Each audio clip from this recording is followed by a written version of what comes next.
devant vous, j'ai demandé à quelle audience j'aurais affaire. On m'a dit essentiellement des étudiants donc finalement de toutes les classes. Il y a des premières années, n'est-ce pas? Des deuxièmes années? Non? Des troisième années? Aujourd'hui, j'ai préféré vous parler de ce que l'on attend de vous en tant que futur employé sur le marché du travail. Le diplôme, vous l'aurez.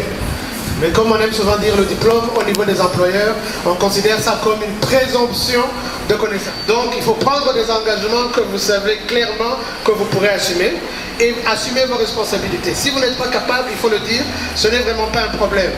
Vous rencontrerez chaque fois des employeurs qui vous diront « j'attends ce travail pour mercredi en vous mettant la pression ». Mais aucun employeur ne vous en voudra si sur le coup directement vous lui dites « chef, ce que tu me demandes, je ne suis pas capable de le faire ». Et ça, c'est lié au deuxième point, à la deuxième compétence que l'on recherche, c'est vraiment la communication. Et ça, c'est un problème, je crois, qui est général à toute la communauté burundaise. Fonction depuis qu'on est né jusqu'à aujourd'hui, n'est-ce pas? Mais si vous regardez autour de vous maintenant, vos aînés de 10 ans, quelque chose comme ça, c'est des gens qui changent d'emploi tous les 5 ans, tous les 10 ans, etc. Ils changent d'emploi. C'est sûr que vous faites quelque chose qui vous motive et qui vous passionne. C'est ça qui va faire que vous excelliez dans ce que vous faites. Donc vous verrez à un moment donné que l'argent ne sera pas nécessairement tout. Et quand vous êtes un peu malheureux, etc., là, vous pouvez développer également d'autres maladies, etc. L'intégrité. Investissez en vous régulièrement. C'est vraiment, le comportement et l'attitude sera quelque chose de très important. Parce que le diplôme, on supposera que tout le monde l'a, mais maintenant, une fois que vous avez le diplôme, qu'est-ce qui fait la différence? Ce qui fait la différence, entre autres, c'est les 12 éléments dont je viens de parler. Je vous remercie. How did you manage to be available to work at today? Donc lorsque j'ai décidé de quitter la Banque mondiale, il y a de gros investisseurs, des grandes entreprises dont vous avez parlé, les grandes entreprises industrielles, qui ont dit on a besoin de quelqu'un qu'on sait qui est honnête, qui est intègre et qui connaît le métier, qui vienne nous aider à piloter toutes ces entreprises. Donc c'est comme ça qu'ils sont venus me chercher, il y a environ 2 ans. Et je ne vais pas vous mentir, c'est des investisseurs burundais privés, mais ils me payent mieux que ce que me paye la Banque mondiale. Donc, c'est comme ça que je suis devenu ce que je suis. Je continue à faire donc essentiellement du conseil en gestion, en investissement, en stratégie. Je vends la seule chose que j'ai, c'est ce qu'il y a dans ma tête. Et ça se vend bien. Mais, comme je l'ai dit, il y a vraiment des compétences et des comportements qu'il faut avoir avec soi. Et ça, à un moment donné, vraiment, ça paye. Je ne sais pas si j'ai répondu amplement à la question, mais j'ai essayé. Bon, et sinon, ce qui m'a toujours motivé, vous me direz, j'ai travaillé à l'étranger. J'avais les opportunités de travailler tout le Banque mondiale, BAD, etc. à l'étranger. Mais j'ai toujours eu quand même un sentiment, un devoir personnel de travailler pour le Burundi. Parce qu'à l'époque où je travaillais en Afrique de l'Ouest, etc., je me disais, mais à quoi ça sert d'être ici, d'être en train de développer la Côte d'Ivoire, de développer le Sénégal, quand dans tous les rapports au monde, on dit que le Burundi fait partie des 3 pays les plus pauvres. Est-ce que c'est facile pour vous de contrôler tout ça en état tout seul? C'est pas facile, ça c'est sûr, mais le grand secret c'est de savoir bien s'entourer. Donc chacune de ces entreprises, à l'exception d'une, je crois, a son propre manager. Donc finalement, moi-même, je coordonne et je gère le manager. Mais il faut vraiment savoir bien choisir le manager. Ça, c'est une chose. Et des managers qui ont plus ou moins les compétences clés que j'ai citées tout à l'heure. Des managers qui savent communiquer, des managers qui sont intègres, des managers qui connaissent leurs limites. Ça, je suis capable d'eux, ça, je ne suis pas capable d'eux, etc. On connaît tous le problème de notre pays concernant le chômage. Vous avez donné un exemple de si vous savez que vous êtes faible, pas faible, que vous êtes plus expérimenté en finance, en marketing, et qu'on vous propose un job en marketing, il faut voir ne pas accepter parce que vous n'allez pas être compétent par rapport aux finances. Alors, comment est-ce qu'on va faire avec le chômage? Tu sais que si tu ne prends pas le travail, tu restes chez toi. Tu vas être là-bas, tu ne vas rien avoir pour te lever. Alors, qu'est-ce que vous voulez dire? Comment est-ce que vous pouvez un peu vous faire comprendre ça si vous vous basez sur le chômage de l'entreprise? Merci. il y a une petite nuance. Il y a savoir ce qu'on sait et savoir ce qu'on peut. Je vais m'expliquer. Comme vous dites, vous pouvez n'avoir jamais fait de marketing, par exemple. Mais vous savez que si vous faites de l'effort, de l'apprentissage personnel, etc., vous allez être capable de faire des actions de marketing. Donc, ça veut dire la formation vous propose la fonction. Se connaître soi-même, c'est savoir déjà mes connaissances, mes aptitudes en marketing sont faibles. Mais si je fais ces efforts, si je travaille nuit et jour, si en sortant du travail, je passe 4 heures encore à réviser, à lire, etc., au bout d'un mois et 2 mois, je crois que je pourrais commencer à faire quelque chose d'acceptable ou quelque chose de bien. En général, une chose à savoir, quand vous sortirez de l'école, vous verrez déjà d'une part que vous n'utiliserez pas 60% de ce que vous avez étudié.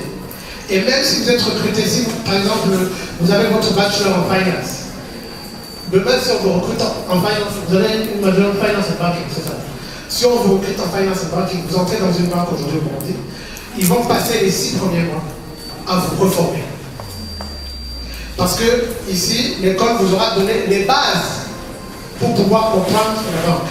Mais elle ne vous aura pas formé pour être directement opérationnel banquier. Donc c'est ce que je dis. Donc si vous savez qu'en faisant des efforts, vous êtes capable, prenez le job.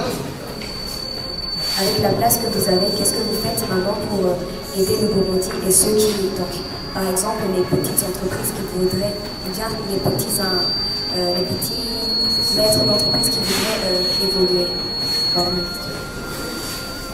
Déjà, comme j'ai dit, j'ai une entreprise qui s'appelle Burundi Land & Lease. C'est une société spécialisée dans le financement de tout ce qui est les équipements productifs pour les entreprises, essentiellement pour les petites et moyennes entreprises. Et notre particularité, c'est qu'on n'exige pas d'hypothèque. C'est-à-dire, on ne demandera pas à quelqu'un d'amener sa parcelle ou d'amener sa maison pour donner ça en garantie. Donc, nous parions sur l'entrepreneur, on regarde votre profil, on regarde votre projet, et là, on vous accompagne avec un crédit. Ça, c'est innovant, je crois que nous sommes quasiment les seuls qui faisons ça, ici au Burundi, ça c'est une chose. Ensuite, comme j'ai dit, je suis également à la tête d'un grand groupe industriel, avec plus de 400 employés, donc je crois que la création d'emplois également c'est quelque chose de très important. Et quand je travaille également toujours pour la Banque mondiale ici, j'ai participé au montage de pas mal de projets qui visaient à soutenir l'entrepreneuriat. J'enseigne également. Voilà. J'enseigne à l'Institut supérieur de gestion des entreprises. Un bon employé sans toutefois suivre ces 12 règles d'or à la lettre. Si oui, lesquelles vous ont le plus inspiré durant votre parcours professionnel? Lesquelles sur lesquelles moi je me bats le plus, personnellement, pour moi-même, dans tout ce que je fais. Bon, l'intégrité, j'en ai parlé. Ça, c'est vraiment quelque chose de très important. La communication. La communication, vraiment, c'est quelque chose aussi d'indispensable, parce que la communication, elle peut tuer toutes les bonnes choses que quelqu'un peut avoir fait. Donc la communication, c'est aussi, je dirais, le deuxième, après l'intégrité pour moi. Le troisième, c'est ce qu'on disait tout à l'heure, se connaître soi-même, connaître ses limites, ce qu'on peut et ce qu'on ne peut pas faire. Et quand c'est nécessaire, demander de l'aide, faire appel aux autres. Ça, c'est vraiment quelque chose de très important. Et le quatrième, si je peux dire le dernier, c'est donc la recherche de l'excellence. Je dirais que c'est les 4 grandes qui m'ont inspiré, mais chacun, selon sa personnalité, doit trouver également ce qui le guide, mais essayez au moins d'en trouver une. La parole pour vous féliciter pour l'exposé si riche, c'est très intéressant aussi pour les étudiants. Et tout d'abord, je me suis posé la question, quels sont les différents auditoires auxquels vous vous adressez pour proposer les 12 règles? Parce qu'à la fin, il faudrait qu'on puisse voir l'impact que ça laisse dans les différents auditoires. D'abord, dans les entreprises que vous dirigez, est-ce que vous avez proposé les 12 règles? Parce qu'il faut commencer d'abord par balayer devant sa porte, avant d'aller. Voilà. Et la question finale, c'est de voir quel est l'impact de cette formation. Est-ce que vous avez essayé de voir l'effet que ça produit les propositions que vous faites, quel est l'effet que ça a produit là où vous êtes déjà passé pour proposer les 12 règles? Je vous remercie. C'est des compétences que vous devez savoir qui sont recherchées et vous devez travailler là-dessus. Parce que même le jour où vous êtes recruté, vous serez recruté sur votre diplôme, qui est une présomption de connaissance, et certainement pas de compétences en général, et que les premiers mois et les premières années de travail, vous n'allez plus être jugé sur votre diplôme, mais vous allez plutôt être jugé sur ces différentes compétences. Et c'est là où vous allez soit pouvoir évoluer, soit stagner, ou même des fois devoir bouger. Je ne sais pas si j'ai répondu à la question. It doesn't matter how many degrees you want to get in life, it won't help you. So you have to be organized in life. Yes.